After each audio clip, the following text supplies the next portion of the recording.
Okay, so as you might have recognized from the previous kind of interaction, I love lively opinion. So certainly, like, if you do have questions, interaction, or whatever, I guess the way they're going to kind of do it is hold it to the end, but definitely hold on to that level of inquiry. If we don't have time for it, I'll be around afterwards, and I'm sure like a lot of the panelists will as well. So I totally love that. The way I'm kind of going to do it is just start with just introductions, and I'll introduce myself. I'm John Woodard.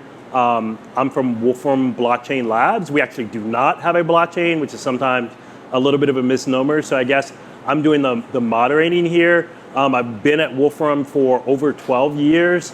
From that time, I've gone from helping to monetize Wolfram Alpha to now like working pretty closely with Stephen Wolfram, who's the founder and CEO, to then running a subsidiary with blockchain, and now I'm doing stuff with kind of the current wave of AI. So it's kind of, I'm going back again in a way to AI, so it's kind of funny how that works. But I want to just pass things along to our panelists, and they can introduce themselves. And then from there, we'll just kind of get into more questions. Sure. Hi, everybody. My name is John Hilliard. I work for Polygon. I'm a director of blockchain infrastructure and dev tools, which basically means my team works on testing the variety of blockchain clients and protocols that Polygon develops. So I really love my job. I get to play around with a lot of different blockchain clients, so proof of stake, ZK, MIDIN, Supernets, all those things. My team is generally responsible for figuring out ways to break those clients, make them more reliable, and figure out how to scale them and make them more robust over time. So excited to talk to you all today. Good morning. My name is Gianluca Novi. I am a local, so a Harvard faculty, work for Mass General, and then since a few years, I started working in the blockchain space. I'm an expert in high-performance computing, and after designing a lot of interoperability stack for the Department of Defense, I found that there was room for improvement in some of the blockchain protocols. So I developed a couple of different protocols, and right now I'm representing ULedger. That is a layer 1 blockchain. Awesome. Hey guys, my name is Jesse. I've been part of the Boston ecosystem for a really long time. Started a company back in 2018 for mining, which is kind of rare for this general area. Been all over the centralized exchanges, as well as starting the current company, which is Trustware. We do simple self-custody and single sign-on across many different blockchains. The goal is basically to increase ownership for people that are getting into Web3, especially from Web 2 rails. So nice to be here. Thank you. Awesome. Thanks, everyone. So I want to survey the room quickly and just raise your hand if you feel like you're really technical, you know every protocol, you know wallets and all that stuff, just to give an idea of for both myself and the folks on the panel, kind of a better idea of who's in the audience. Raise them high. Don't be, okay. Okay, great. So it seems like we have a nice mix. One of the things that I wanted to do was kind of mix a little bit, so to educate a little bit, but then also to go in technical areas if people are more interested. So if you see some technical, someone's going more technical, just raise your hand and be go more technical, go deeper. But what I wanted to do as a next question, just to give everyone a bit more background on folks, because everybody has a different kind of story to how they got into crypto. So I wanted to go back through the panel again and learn more about their story of how they even got here. Yeah, that's awesome. So my background, I'm studied computer science. I really focused, my first job would have been in 2008, right at the beginning of the recession in that time. I was a web developer, so my background is really JavaScript, HTML, CSS, PHP. That's my first stack, and my first love is really JavaScript in some way. I first got introduced to crypto at lunch with other developers. Someone was like, "Oh, have you heard about Bitcoin?" I was like, "Tell me more." It was like, "Oh, you can earn money from running your computer." And I was like, "What is the computer doing?" And they're like, "Nothing really." And I was like, "No, it's got to be folding at home or SETI, right? It's doing something." No, literally nothing. So I was fascinated at that point. I started Bitcoin mining almost right away. Just because it sounded really fascinating to me. And so I kept that as a hobby for a couple years. And then when I first heard about Ethereum around in 2015 or so, I switched to Ethereum mining because it sounded more practical in some way. I'm like, okay, you can actually do something. It's not just value. I kept that as a hobby. And then eventually as like the NFT craze, like maybe 2 or 3, I was super into CryptoKitties, all that. I developed some smart contracts and got into it. And then when I was looking to move out of web development, I started looking for jobs, and I really, really wanted to get into blockchain. I just find the technology and the problems there really fascinating. So it worked out that as I was deploying smart contracts, I had started using Polygon because it gave me a cheaper way to deploy smart contracts. And so when I was looking for jobs, that's basically, it was a perfect fit for what I was looking for at that time. And so that's kind of my journey from web development into running the infra team at Polygon. So John, I'm going to drill down just a little bit. Yeah. Sorry, I changing on the fly. Keep on your toes. Yeah. Can you tell people more about Polygon and kind of what makes it unique? Because that seems like such a part of like your story. Yeah, so it's interesting. So just to rewind a little bit, when I was looking for jobs, I really wanted to find a place not only that was in crypto, but also something that I had used. So I wanted to be in a product that wasn't just sort of theoretically interesting, something that was practically interesting. And from the Polygon perspective, we talk about it as an Ethereum scaling solution, as the proof of stake chain. If you are familiar with deploying on Ethereum, you're gonna feel right at home deploying on Polygon. It's the same tools, the same technology. It's EVM compatible to the maximum degree. And that was basically the pitch. That's what drew me in. And like even in the web development space, I always loved thinking about scalability and performance issues. And I wanted to be working for a protocol that was trying to solve that at scale. And I'll get more into like how we're doing that in other ways besides proof of stake. But that was the original draw on what Polygon has really thinking about scaling Ethereum. Awesome. Well, like I was saying, high performance computing. So since I was very young, I've been trying to make software go fast. I've been developing 3D engines for VR, AR, video games, computer vision, AI, always these exponential technologies that have one thing in common: hard computing, GPUs, and need for optimize the access and use of resources. Here I lead the lab at Mass General, which is a medical device and simulation lab. And I got close to blockchains because I was looking for a technology to certify medical records because a patient gets hurt, maybe there is a mistake of a doctor, and they can change the data. They own the log, so that potentially there's no way to find out if someone has been tampering the data. So having a technology that can certify and track if something changes was very important. So I started studying the different protocols, and while I was studying the different protocols, I just realized, oh wow, there are things that can be done better. I mean, I come from a different field. Like, for example, in surgical robotics, you have the problems of going very fast in exchanging data. And I said, oh, but if they change this, if they change that, like especially if you look at smart contracts, today are highly centralized, and the processing is super slow. There's still not very good technology for that. So I started playing around, and I said, perhaps I'll do a blockchain just for medical purposes, for healthcare.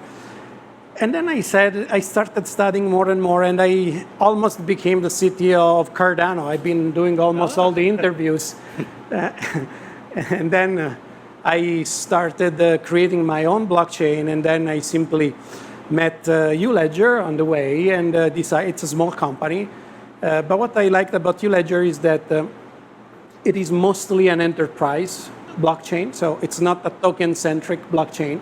And it's actually tackling all the other opportunities that there are behind the blockchain. Because the blockchain and the cryptos are two different things.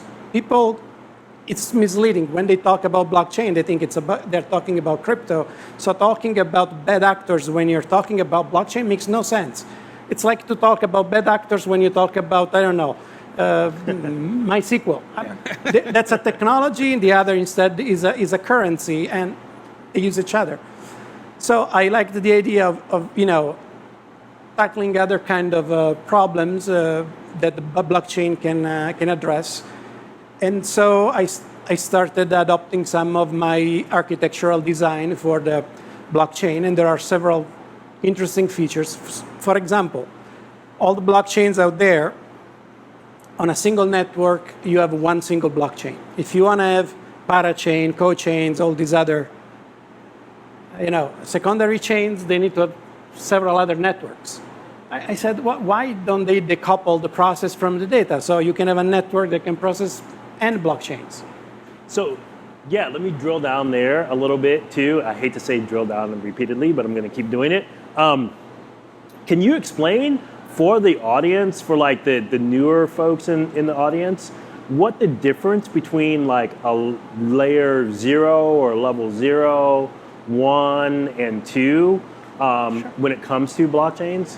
So essentially, the layer 0, it's about moving data without knowledge of the data. It is pretty much the protocol of synchronization of multiple agents, which are the nodes of the blockchain, the different nodes in the blockchain, about how to move the data, but with no knowledge of what that data represent. It can be a token transaction, an NFT, or whatever.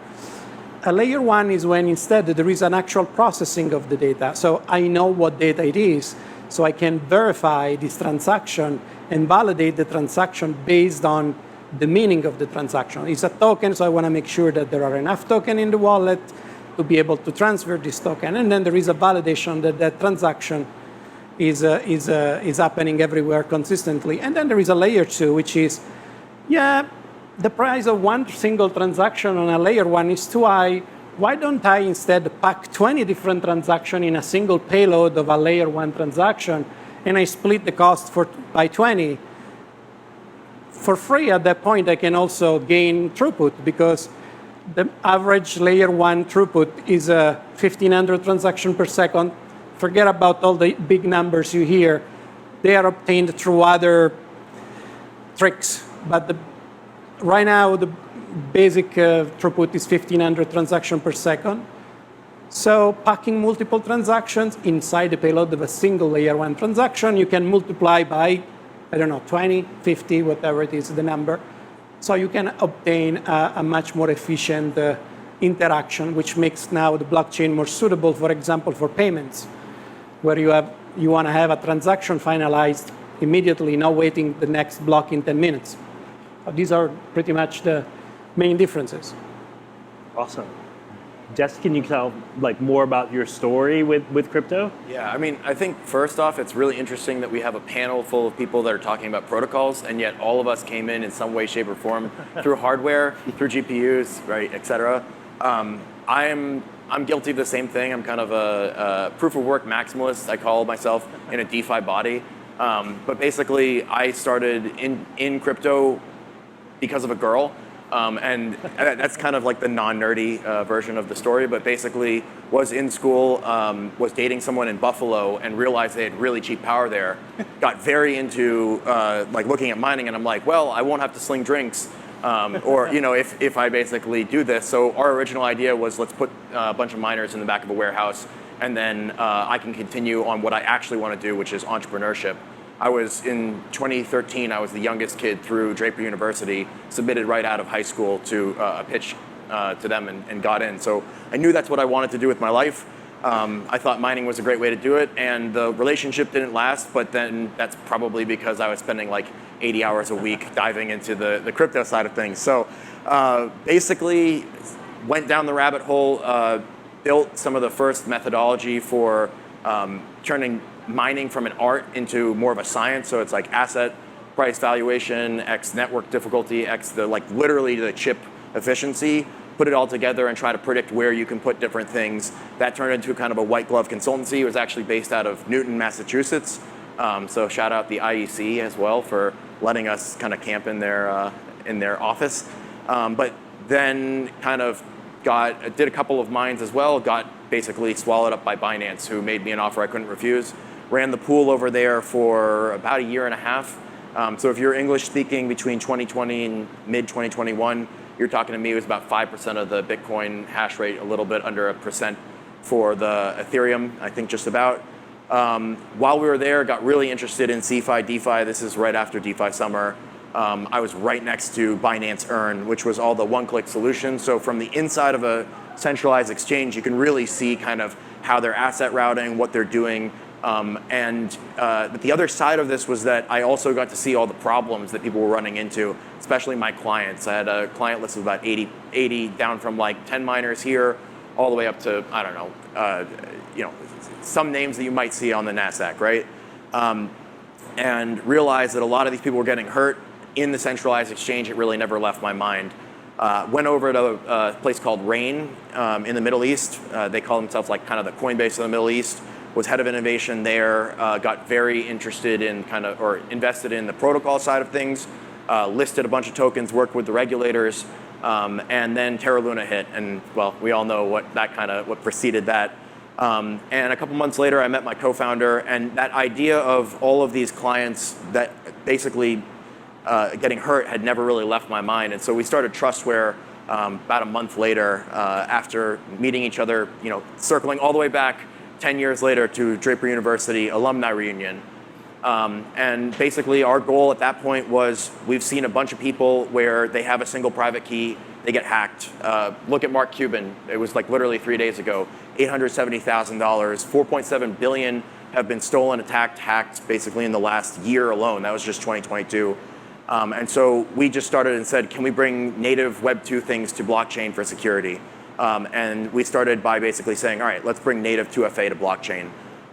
We got into Techstars, and from there, basically, we realized that a lot of people were buying security, like an Arculus, a Ledger, Trezor, never using it. And that was shocking to us, so we started going down the usability side, which basically brings us to now. We see a couple main things, and this is really like day in, day out. Same energy as when we got into mining. What we're focused on is usability, security, and accessibility. So in a few short weeks, you guys will be able to try, if you'd like, basically username-based payments across many different blockchains. It's kind of the gateway in. Be able to send things just like Venmo with that, on top of many protocols. It's built on Axelar, who may actually be here as well, kind of some Boston ties there. And that's kind of my abridged story, so yeah. Awesome. So, John, why don't you tell me more about where Polygon is now, and actually about your ZK EVM launch that happened in March. That seems phenomenal. We've kind of hit on that in different ways in talking about layer twos. Can you go into that more? And first by explaining zero knowledge proofs and stuff, just at a very high level, so that we don't go in too far. Okay. Yeah. So I think if people have used Polygon and they're familiar with Polygon as a brand, they've probably used the proof of stake chain, which from a technology perspective is technically a commit chain. So it's like a side chain. There's debate if is it L2, side chain, roll up, whatever. But the way that works, there's two clients that are working together. One is a fork of Geth and the other is a fork of Tendermint. Tendermint is kind of the consensus layer. Bor, which is the fork of Geth, which is doing EVM execution. And so that's why it feels so familiar to use from a either smart contract deployment or RPC perspective, because it's very similar to Go Ethereum. And that's where we have a ton of transactions, a lot of activity on that particular chain. Over the last year, there's been a lot of really exciting development in the ZK front. In March, I think probably a year ago now, we deployed ZK EVM testnet. But then in March of this year, we deployed ZK EVM mainnet. And I'm trying to think how even my mental model of how this works. Instead of being on Ethereum, there's a smart contract that can verify zero knowledge proofs. And I don't have a handy explanation of what a zero knowledge proof is. I'll hand wave it away to say that it's a very cryptographically secure way to understand the result of execution. So what we're doing is we're executing transactions in a roll-up, which I could explain what that means more, and proving that the execution was done in a certain way. So the ZK proof is submitted to L1, which L1 in this case is Ethereum, and it's verified on L1. That proof guarantees that execution was done off-chain in accordance with the moon math ZK circuits that are implemented on L2. So that has been released in production for several months now. We're doing all kinds of improvements for performance. We did another hard fork, I think probably 2 days ago, the Dragon Fruit update, which adds even more improvements. I think it adds push 0 if you're a smart contract developer. A lot of cool stuff on that front. But yeah, that ZK mainnet has been in production for a few months now. And I think from our perspective, from my perspective, I should say, that ZK EVM is a building block that we can use to do all kinds of exciting things that were announced as Polygon 2.0, multi-chains, interop, which we could talk more about later as well. But kind of the history of what's happened, we've gone from proof of stake, which is the Go Ethereum fork, which is Ethereum scaling. We've done a lot of development even on that. So if you're a Polygon user, there's a lot of great improvements that have happened, and even in the last few months. At ETH Boston, I gave a talk on reorgs and what reorgs are and why they're a challenge.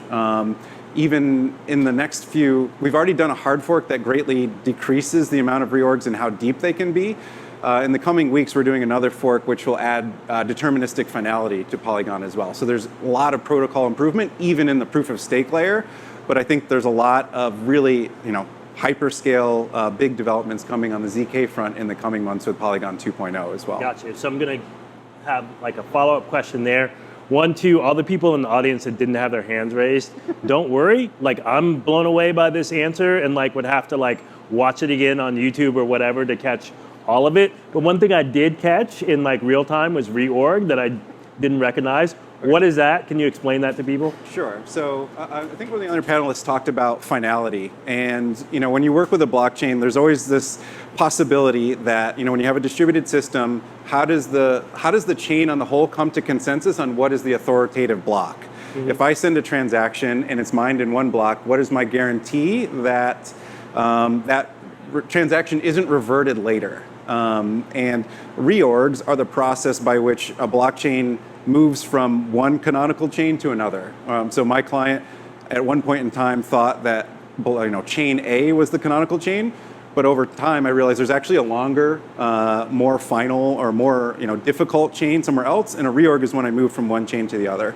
And historically, Polygon proof of stake and also Ethereum itself were probabilistic in terms of their finality, which meant the only way you can get a guarantee that a transaction is not going to be reverted is just to wait a really long time. And the longer you wait, the more blocks you wait, the more likely it is that the transaction will not be reverted. But in the coming weeks, we're going to add deterministic finality, which would allow you to say, this block will not be reorged. There's no probability anymore. It's deterministic based on checkpoint and milestone implementation that we've added. Gotcha. Awesome. Gianluca, first of all, I hope that I'm getting your name right. If not, it's just okay, great. Excellent. So one of the things in looking at ULedger that I think John kind of hit on and I said a little bit is blockchain is really complex.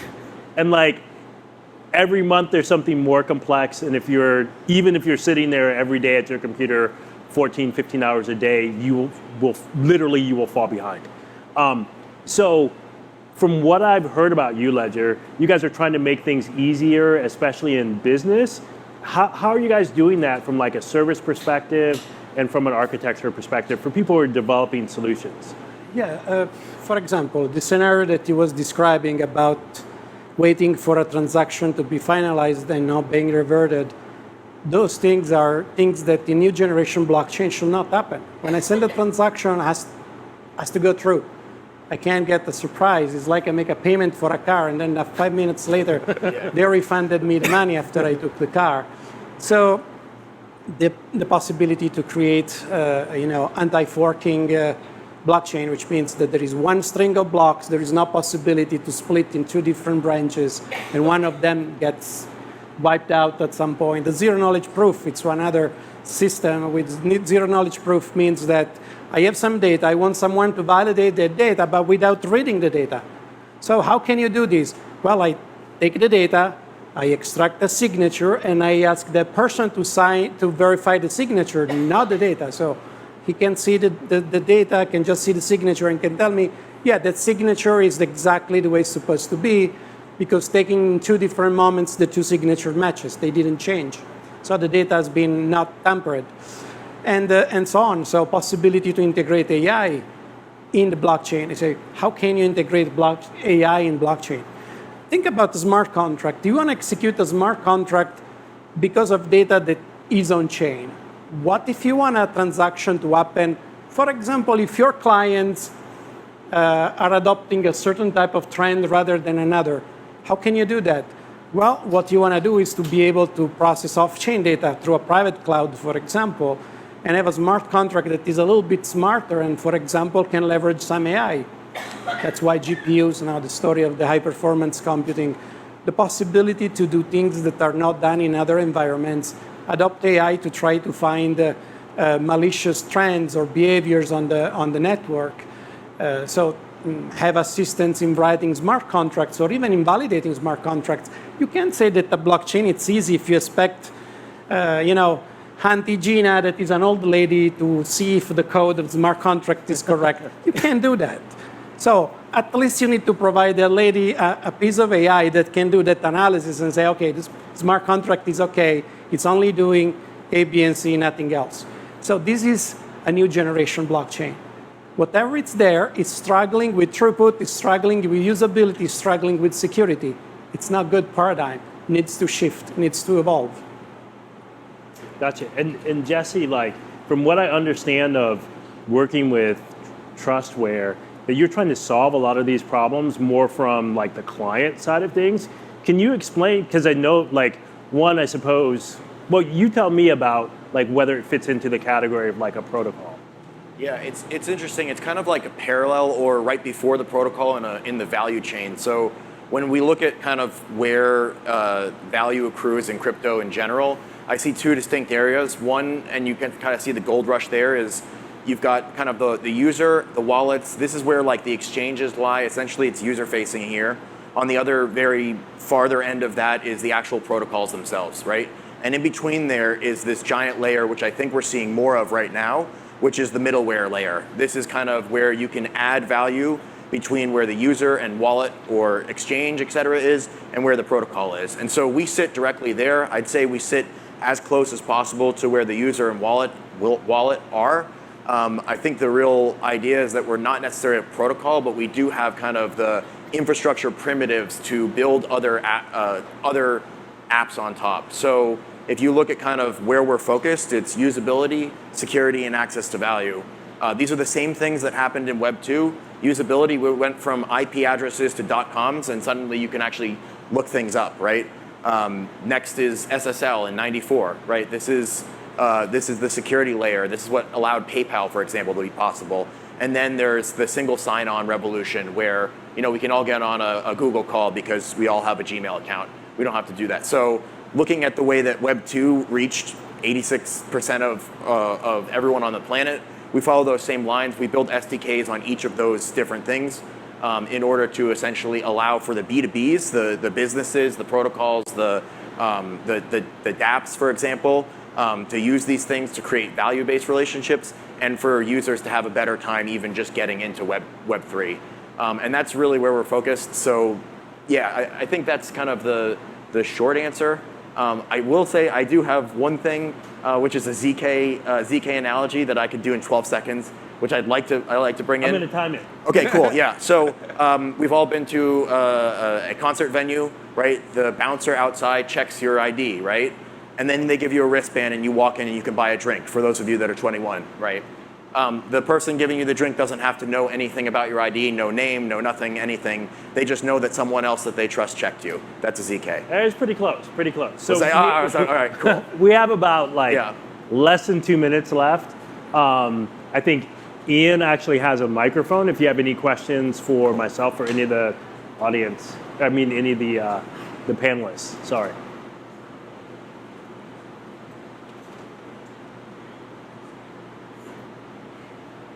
Hello, this is Satish. Great panel.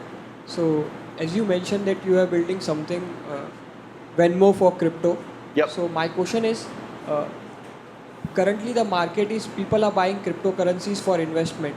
So, people are not buying cryptocurrencies to make payment. The sellers or merchants will accept cryptocurrencies because they don't have to pay any gas cost because they already receive some cryptocurrencies. So, they can put these cryptocurrencies into different DeFi protocol. They can stake assets. But why someone will buy cryptocurrencies just to make an payment? It's a good question. Yeah. Right now, if you there's kind of a giant segregation between different fintechs. There are places in the world where there aren't quite as much. Like we're all privileged here. We sit here in America. We can use our card. We can do whatever. There's a lot of people out there that doesn't work. And so crypto in general, and I think blockchain in general is, when you put them together, is kind of a way to bridge that gap. It's a more equitable way, and so it's not like you need to have any other credentials for a self-custody wallet in order to start something. And if we can simplify, and there are many people working on this, simplify the inroad from fiat in, then it's easier to transfer crypto all over the world without any other kind of gatekeepers than, for example, using Venmo or whatever. That's the short answer. So I'm going to jump in too as like a point of privilege or whatever as moderator. Like the question that I was kind of talking about previously when it comes to crypto is, that's like, when it comes to Nakamoto, that's the original crypto application, is to basically knock over elite institutions and kind of, from cypherpunks, be more anarchic.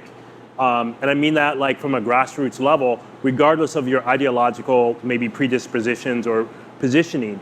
And that's to say that like, as grassroots people, that you can now have some say in monetary policy, where before that's like literally it's elitist in like power institutions, right? Like if you're like, you have people who are, and it sounds really weird, but it's very true. You have, people who run central banks that often are not accountable to anybody. They're not elected.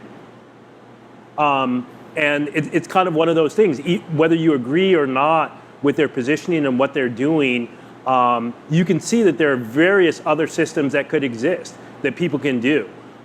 So to me, that's one of the most important applications, is that original application that people have tried over and over again to kind of achieve some success with, only to be knocked back or knocked down. And I think like previously, that's why I would like, critique that point of like the previous panel, that like, it's not as though things are happening kind of independently. There's always responses for these kind of movements or these kind of positions. So that's what I would kind of say. And I think we're over time, or do we have more? Oh, we have more time? Oh no, okay. We're over time. I'm getting the Like literally. right, literally. Well, my mic didn't cut off, which would have been something else to be. Okay, so I guess that's it. And okay.